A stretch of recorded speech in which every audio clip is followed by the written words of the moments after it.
Thank you very much, ladies and gentlemen. After this very inspiring presentation by Professor Wippermann, I feel a little bit embarrassed to speak about UN matters. Definitely, I don't want to speak about the bureaucratic things, but some of them will be touched upon. It's an honor for me to be with you here and to join you and to listen to you, to learn from you, and also to share some of the considerations we have at the United Nations about the future of transportation with you, particularly in regard to intelligent transportation systems or with regard to the use of information and communication technologies in transportation, not just in road transportation. I have got only one slide of introduction, but I thought that maybe in this audience you don't know what the UN does in transport. So there is one center for inland transport, and that is hosted by the United Nations Economic Commission for Europe in Geneva. And this ITC, the Inland Transport Committee, works like in a three-dimensional way, 3/3. We have three different types of activities. The regulatory, which is the bulk of our work, norm setting. At the same time, we offer a lot of technical assistance to developing countries and transition economies, and of course, we have to do some analytical work.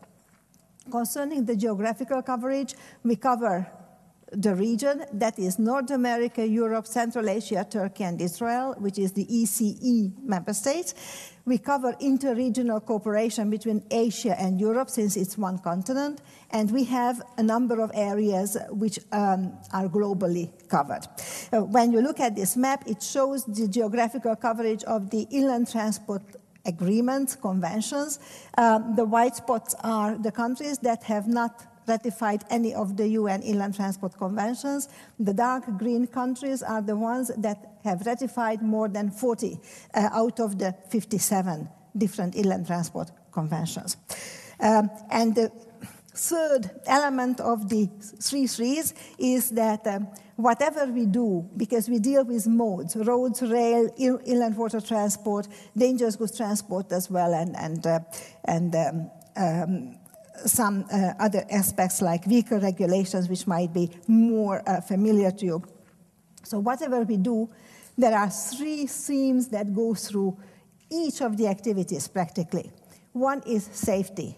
So what we try to do to harmonize in order to improve safety of the transport performance. The other is facilitation. That is efficiency, facilitate international trade and transport in an efficient and competitive way. And the third one is environmental friendliness, being conscious of the environment. So that's all about introduction. Now, what is the connection between the UN work and intelligent transport systems? We have published this year this book, which consists of 3 parts. One is a background paper, the other one is sort of a little strategic note about the gaps in the current world, and the third one is a roadmap for UNECE. And when we did this work, we had a vision. And our vision was, and it is still, that there is a convergence between transport and telecommunications. This convergence, and I've been convinced here today even more than before, that it's happening, it's a reality, but it is not mirrored, it is not reflected in the civil services, in the political decision-making, neither at international level nor at national levels.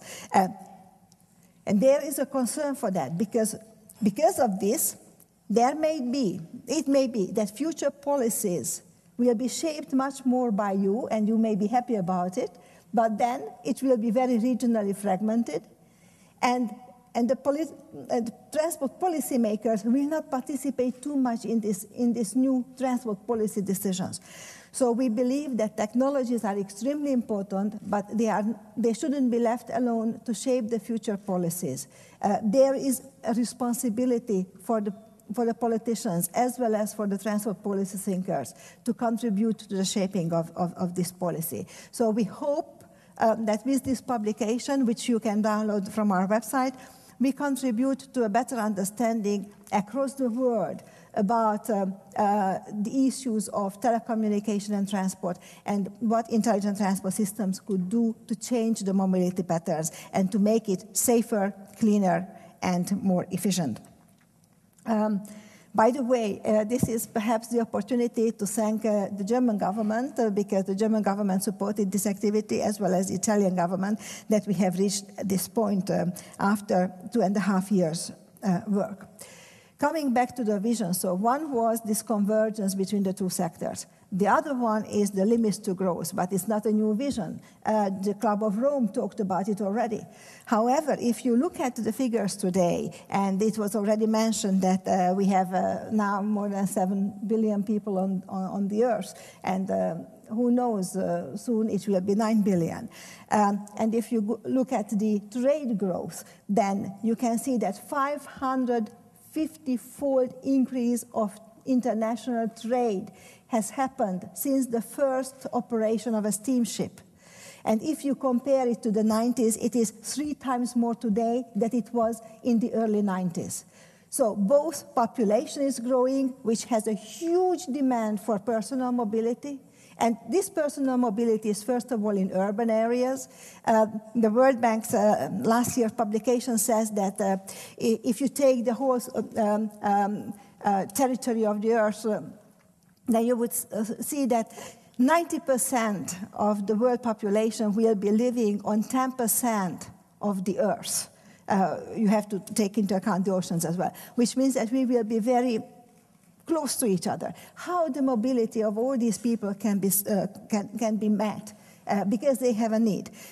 Similarly with the trade growth, how this trade growth can be met in an efficient way, and even more in an environmentally friendly way. And there are lots of criticism towards transportation. This sector is considered to be the big sinner with regard to externalities, and these externalities cannot be forgotten. It's safety, which has been mentioned, and now we are in the decade of the UN decade for road safety, because 1 year, 1,300,000 people die because of road crashes, and if we don't stop it, then it would mean that in a couple of years, more people will be killed on the roads than they were killed in the First and Second World War altogether. So this is a new war we have to fight and we have to win. But at the same time, when you think of Rio plus 20, you would see that for the first time, transport was mentioned on its own. In all the previous meetings, transport as a sector was not mentioned. This time it was mentioned. It is, to some extent, a success, perhaps, that it is looked at on its own, but at the same time it shows that there is a real concern growing. So we thought that maybe the solution to all these problems could be better use of intelligent transport systems, because intelligent transport systems could actually bring solutions and expand the limits to growth and the limits to the future of transportation. So in this book, we had a gap analysis as well about the issues. I'm sure it's not complete. However, when we did that, we relied on a lot of consultations. We had public consultations, as well as we had discussions with governments and international and national NGOs, intergovernmental and non-governmental as well, how they see the future of ITS. So the gaps we have listed here in this little flower, I think there are 11, show more or less some consistency. We have an agreement that is lukewarm political will and very limited public understanding about ITS. So training might be too limited today.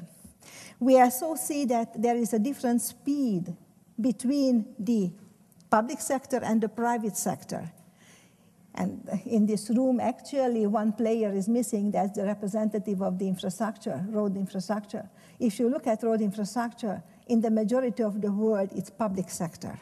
And that public sector management is not keeping pace with the automotive private sector and the innovations, technological and other innovations. So the solutions which are already available on the market are not really used in many countries where they could benefit from that.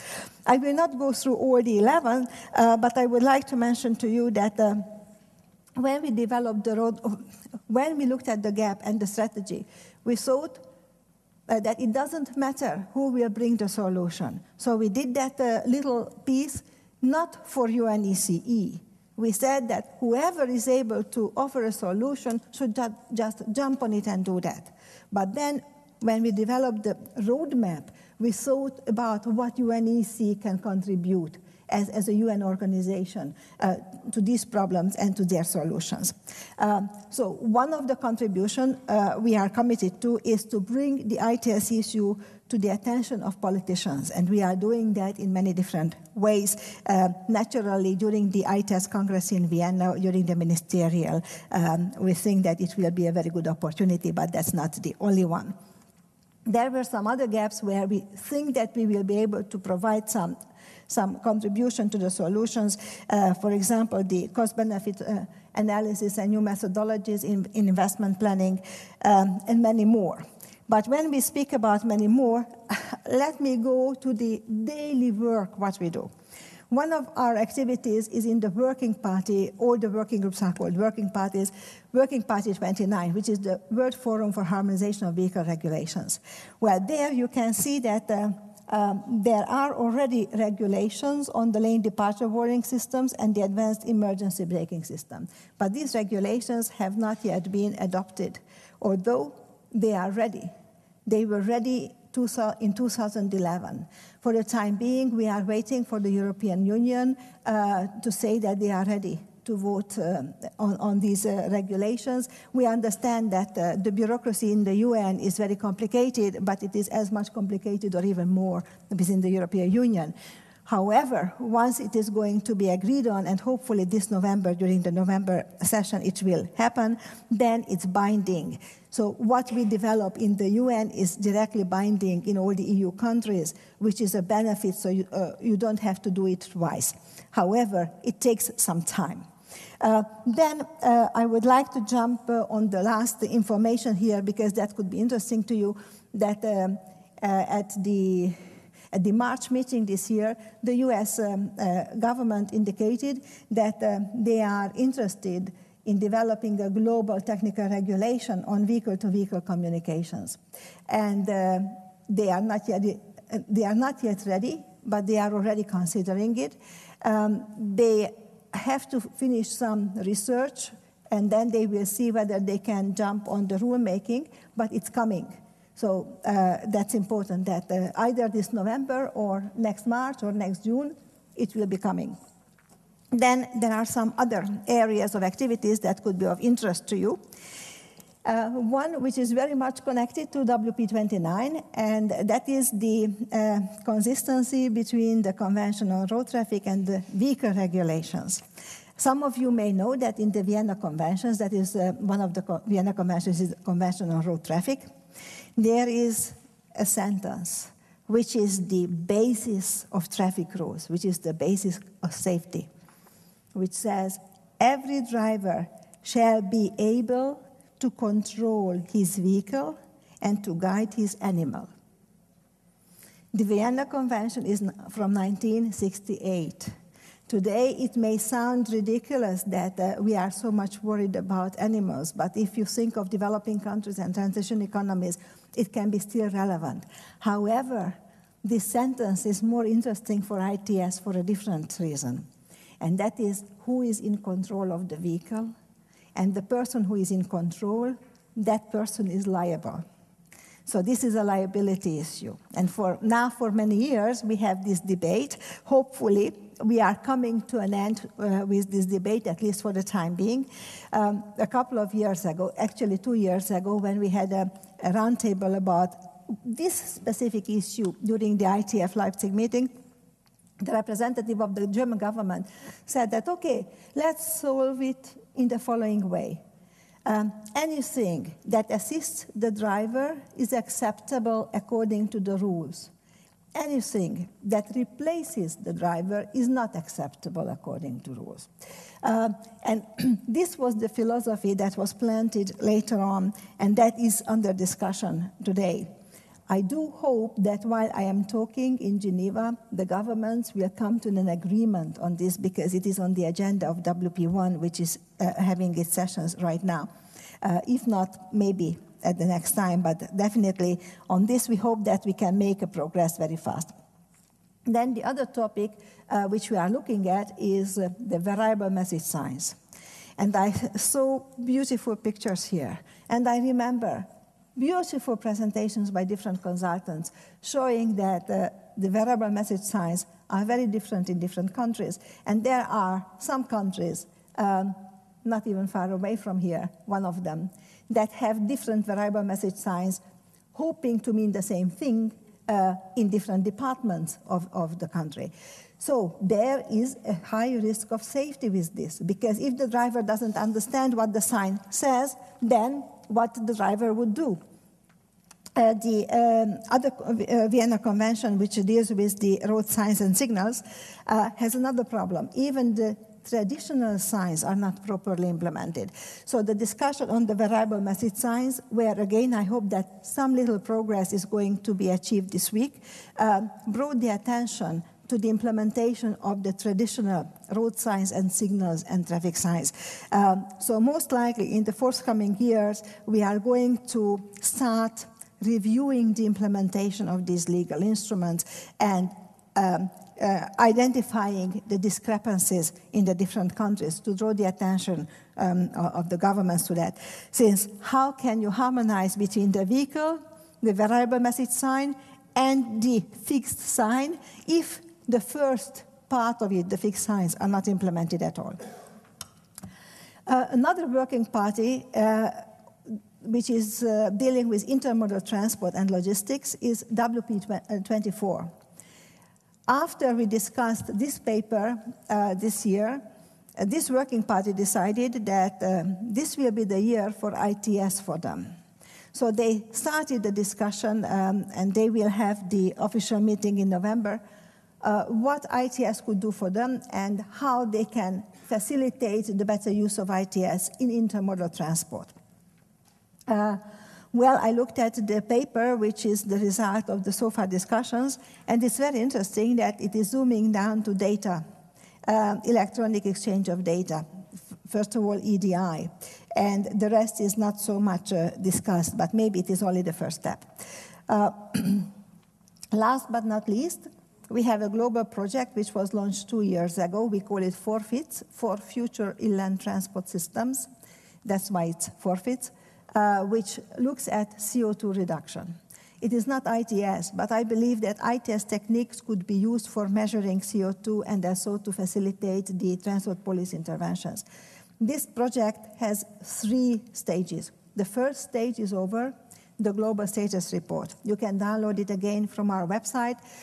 We had consultations and research with different governments. Which government has a strategy to reduce CO2 specifically in inland transport, inland modes of transport. We were not interested in aviation or maritime, but inland modes of transport. And the whole status report is about that. So it's more like a fact-finding paper. Right now, we are in the middle of developing a model. The model will be a measuring technique with scenarios for CO2, together with a transport policy converter. That is offering a tool to ministers, transport ministers, that if you select this package of transport policy interventions, then the likely result on CO2 will be this. However, we hope that, as I said, some ITS solutions could be factored into it. Once we are ready with the model, which has to be ready by the end of this year, early next year, we start to mainstream it and pilot it out in different countries with a lot of technical assistance programs. Today, we have heard the mentioning of distracted driving. You know that distracted driving is considered to be #1 enemy in road safety right now, particularly because of the use of the mobile phones and texting. So the one flagship roundtable, what we have decided in the roadmap, will be organized together with ITU on distracted driving in June 2013. If you are interested in that, it will be in Geneva. You will be most welcome. What is, however, the future opportunity. And I think one of the biggest opportunities would be to look at the infrastructure connection, the vehicle infrastructure access. You see 4 maps on the slide. And why are they interesting? Because actually they make sure that from the Atlantic to the Pacific, there is a coherent network. TEN-T is not there. The European Union is dealing with that. But the trans-European motorways and the trans-European railways are there. Some countries participate in both. And the Euro-Asian transport connections are there as well. The Euro-Asian transport connections project does have a very special peculiarity, and that is that countries participating in this project, several countries from Central Asia, and I speak about not only the ex-Soviet republics, but also the southern part of Central Asia, that is Iran, Pakistan, and Afghanistan, who also participated in it, agreed on multilateral investment planning for the first time. We identified more than 300 projects which would cost more than $2 billion. Definitely not all of them are high priority projects, but some of them, around 100, are high priority projects in the amount of $80 billion. They are going to happen in the next couple of years. This is an opportunity. If we would like to see that ITS is used and is built in new developments, then this is an opportunity. Kazakhstan has just launched a road development program in the amount of $3 billion. Several banks, World Bank and other banks, are giving loan to that. So maybe we have to improve our cooperation also in this field and talk much more to all the different partners. For your information, the projects and the next stage of multi-country investment program will be discussed with all the ministers. 27 countries participated in it on 26 February in Geneva. Again, if you are interested, you are most welcome to join us there. So what do we think about the future for ITS and for transport as such? First of all, inland transport. I put here as the content, not so brave, not so new, because 2 years ago when I joined the VDA conference, I said that ITS actually is the brave new word, alias Huxley. But now I don't think it's so brave. I don't think it's so new. Why? Because it has been around for some time, so it's not so formidable anyhow.